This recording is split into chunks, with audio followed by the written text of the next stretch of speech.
Hi, everybody. Welcome to this podcast hosted by Global Reach. We are delighted to welcome with us today Ms. Katy Gordon, who is the Director of Employability and Career Guidance Cell at University of Southampton. She has huge experience of guiding students over the last 26 years, and we really are delighted to have her with us to discuss various issues around employability that's floating in the air. So we would be getting her answers directly to understand how things are at the UK. Okay, Katy, welcome Thank you. to our session today. We have a few questions in mind. Actually, these questions are not ours, these are our students' questions. And our counselors always comes up to us and tell us that, there's a lot of negativity going around about UK's employability scenario.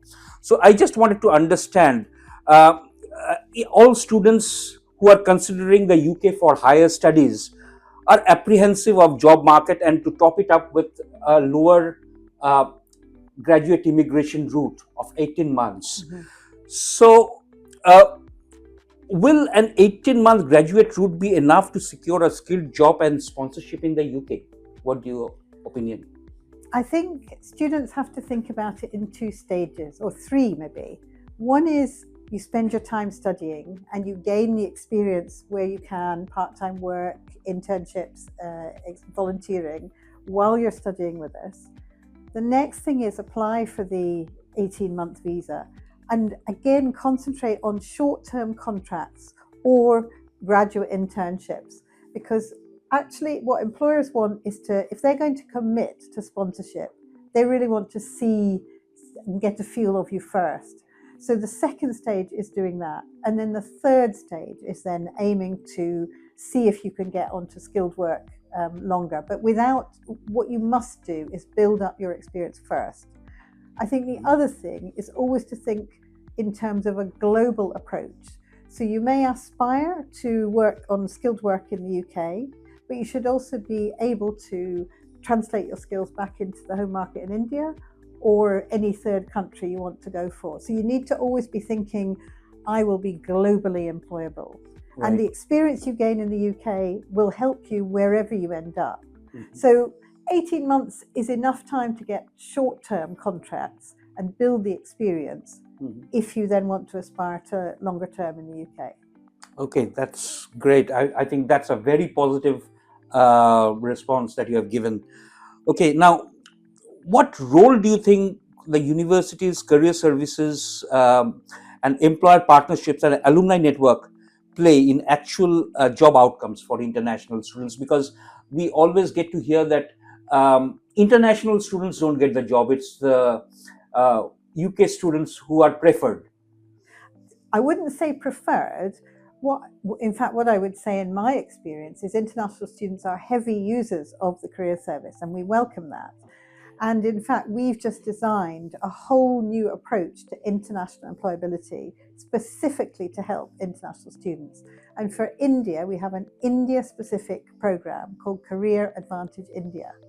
And we've designed it to help students be as prepared as they possibly can by the time they graduate, whether they're targeting the UK, India, or somewhere else. And so we prepare the students before they come. While they're in the UK, it's about getting them or providing different kinds of work experience. So whether that's volunteering, internships, part-time work, but also helping them think about the skills they're developing and how to market those skills that they've learned. And then a really exciting development, I was recruiting last week for a new in-country team in India focused on careers and employability to support students when they come back, if they come back to India. So it's a whole life cycle approach to make sure international students are really career ready. Okay, that's again I think a brilliant approach. So you are actually preparing them even before they land up in the UK, and Yeah. also kind of handholding them if they come back, if they don't land up with a job in the That's UK. right. So if they come back to their country, Yes. they can be supported. Yes. That's wonderful to hear. Thanks. Okay. Now, another question. I mean, student comes here and asks our counselors what kind of courses are relevant these days. So, I mean, I'm going to ask you, which UK degrees and subject areas are most likely to lead to employer sponsorship after graduation? I mean, that is a very difficult question to predict what employers are going to be looking to sponsor in a few years' time. So I think what I would say is strong areas are things like data analytics, they're typically strong, and anything in the area of STEM subjects, they're probably the strongest. But it really also depends, it's in the student's hands. If they are proactive, if they take advantage of the opportunities, then they're giving themselves the best possible chance, whatever subject they do. Mm-hmm. So what about humanities? Because I mean, it is a vast area, humanities and social sciences, and I mean there are a lot of takers for those kind of subjects as well. So what opportunities do they have? I mean, in the open market. Well, you see, I'm a humanities student. I totally love my humanities. But what I would say is about 60% of graduate jobs do not require a specific discipline. What employers are looking for is those core skills like teamwork, critical thinking, adaptability, commercial awareness. And those are skills at the University of Southampton you can develop during your studies. We have created an award-winning, actually, program called Successful Futures. What that does is it helps students think, what career do I want? What skills do I need? You read across and look at which skills are in my curriculum, because we got all our academics to map the skills in their curriculum. So every single degree at the University of Southampton, you will see on our website, the careers tab, it tells you what skills you should be able to develop in your program. So you look at what skills am I getting just by studying, and then we've also looked at all the extracurricular activity, the student societies, the part-time work, the internships, all of that, and we've also mapped those against the skills. So you see what you're getting in the curriculum, you know what you need, you go, okay, I need these skills and I'm not getting the curriculum, I need to do these extracurricular activities. Add those together. Towards your end of your degree, we help you then learn how to market those skills. Right. So that you will then have the skills you've developed, you know which career you want, and you can market them effectively. So that's really the best way, whether you're studying humanities or any other subject, to make yourself the most attractive to employers. Absolutely. I mean, I can't agree more. I mean, this is brilliant. Thank you for this message. Okay. So how early should international students start applying for graduate roles to realistically convert to a skilled worker visa? You obviously, University of Southampton is actually preparing them even before they land in the UK. So that's excellent. But I mean, sometimes what happens, we see students apply to those jobs towards the end of their course, and that sometimes takes longer time for them to turn up with a job. Yeah. So what's your take on that? So what I would say is, if you want to work in the UK, really you need to be experienced. You need to have some experience as well as your degree. If you're applying for experienced hire roles, I would say probably about 3 or 4 months before the end of your course is fine. Our normal graduate recruitment, so if you were coming for an undergraduate degree, you've got more time to build the experience. And then the recruitment cycle in the UK is about a year. So why we want to prepare students before they come is the graduate recruitment starts in around about September, October each year, for a start the following September. But if you don't have experience as an international student, you're probably going to have to go through the 18-month graduate visa route first to build that extra experience, I think. Okay. Yeah. Okay. And so we often realize and we hear from students that our CVs are not accepted in the UK. So what is so different about UK CV writing as compared to India, possibly, because we are dealing with Indian students here. So what do you think one should actually focus on? So a UK focused CV, typically it's a couple of pages. It looks at your education, but also really breaks down the skills. The attractive thing for employers is skills, skills, skills, and being specific about where you've achieved or succeeded in developing these skills. But I wouldn't say to prospective students, worry too much about that. What I would say is come and talk to us, because that preparation before you come to the UK is all about getting you ready for the UK labour market, to understand the labour market, to understand what you need to market if you want to develop your CV at that point. But when you're in the UK, we're also then going to be helping you to make sure your CV, your LinkedIn profile is attractive and in the right format for the UK. But it also needs to be, you need a UK version, an Indian version, a third country version. You need all these different versions, I think. Absolutely. But if you then come back to India, we also, as I said, have our new in-country team who would make sure that your skills are and your CV is appropriate to the Indian market. So our team is there to help you wherever you want to work, to get the CV right. All right. I think absolutely spot on. And even I think this is my opinion. I mean, the CVs could be country specific, and also it sometimes has to change according to the company or Very much roles so. that you are applying Yes, to. So yes. that also needs to be aligned, Yes. I believe. So Can I give you an example of sure. when I was last applying for jobs a little while ago? I had 56 different versions of my CV and I applied for 56 different jobs. You must tailor according to the company. Absolutely, absolutely. And also, like, we I think there is a cultural uh, this is a very cultural thing in India. I mean, we feel that the moment we complete our job, a course, sorry, there would be somebody who would wait for us with a platter offering jobs. Yeah. So how? I mean, can you just come in over here and tell us how different it is? I mean, well, I would never presume to come and tell you how it should be, but what I would say is it is quite a different culture in the UK. And in fact, you need to be much more proactive. You need to go out and search yourself. You need to identify the opportunities. So it is absolutely not the culture where automatically you get offered. But we still have employers who come to careers fairs, but a careers fair is more about getting that labour market insight into the company, that then you go into their recruitment process and you can say, when I was talking to X at this careers fair, blah, blah, blah, blah, blah. So you use the experience and the insight you get from engaging with employers. So it's a different way of doing things, but it still gives you that insight so that you should be attractive to employers.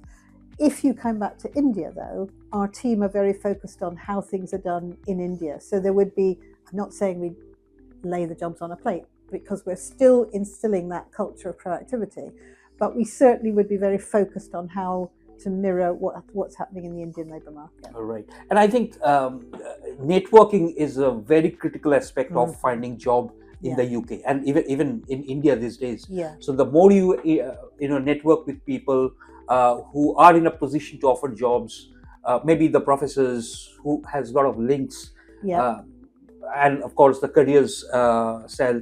So I think it's important that we approach them with our intent. Only then things will transpire. Otherwise, we wouldn't be able to read the mind of the students, I guess. So yeah. So networking is really important. And so part of our big new offer for international students is about bringing international companies to events where we put them in front of international students, whether it's companies who are wanting to recruit in India or whether it's in the UK.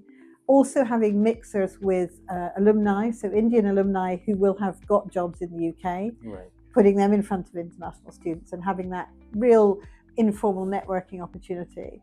So we aim to make sure that our international students understand and have the opportunity to engage with employers or people who have gone on and been successful, to get that insight, to really understand. Yeah, absolutely. I think that's a good plan.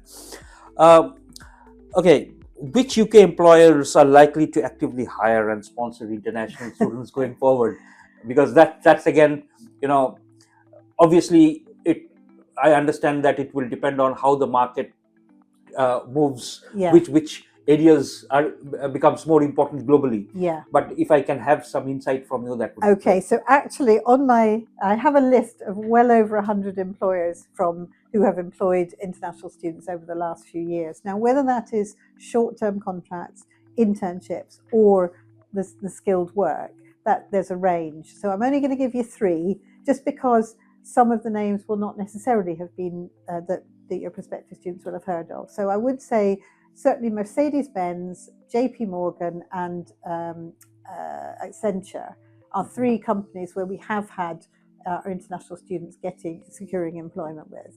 But Okay. like I said, I've got a list of about 100, and I'm sure we Oh. could share them afterwards. Absolutely, absolutely. Oh, that's wonderful to hear. I mean, because we always get the impression out in India that there are no jobs, which isn't true. It seems that, uh, but what I also understand that you'll have to hit the right deck. I You think do. You do. that's important. And I think it is really important that students understand that having experience plus a qualification is what employers will look for, because of the visa situation, and it's hard.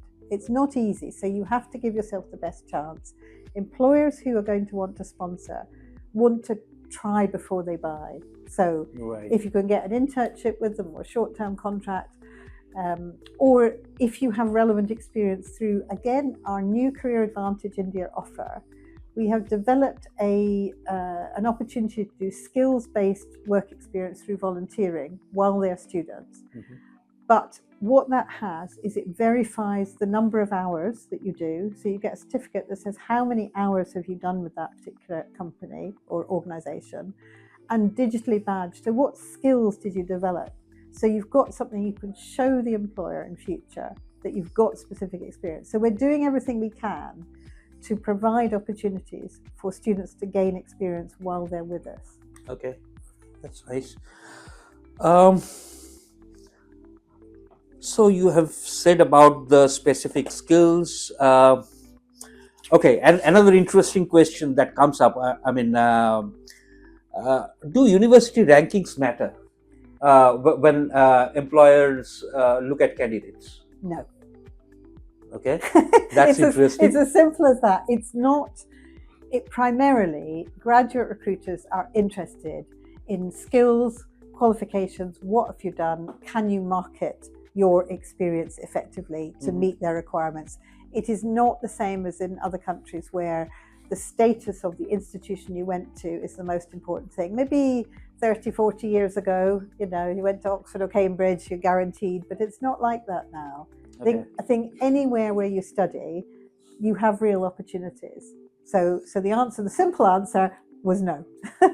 I think this is a very important aspect you have touched on. So it's the skills. It's not the rankings. It's not the name of the brand or whatever. No. It's what you as a brand. That's right. You're the brand. Yes. Yes. That's important. Yeah. Thank you. Okay. And my last question to you is, how will rising skilled worker salary threshold impact fresh international graduates' chance of staying in the UK? Because on one side, we always think that if a fresher can get a higher salary, that's good. That's what all Indian institutions actually publicize, that my graduate cohort has they have achieved this level of salary, but on the other side, in the UK, the moment you raise the salary threshold bar, that actually hinders some of the international students to get into those kind of balls. So what's your take on that?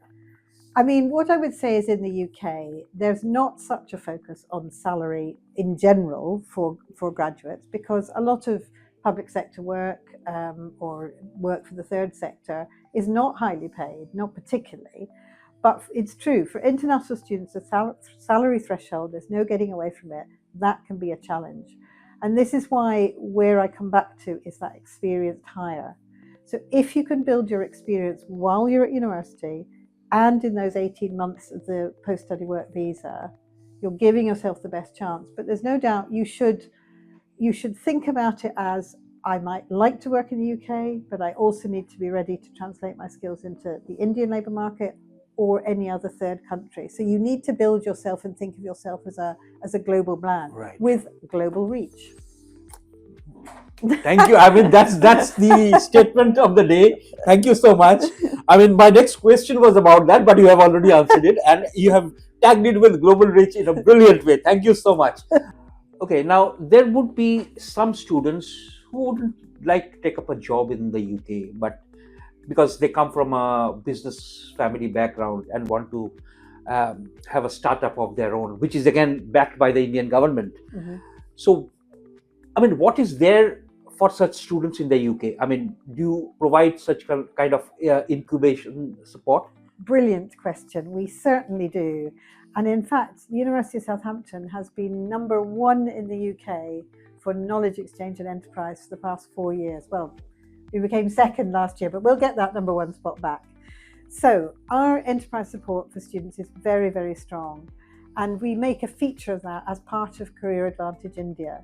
So when students come here, we can support them right the way from having an idea for a business through to testing it out in the market, to maybe building a prototype, we do also have small pots of seed funding that are within the university that they can apply for competitively. Mm-hmm. But we also support students to be pitch ready, so to learn how to bid for external funding as well.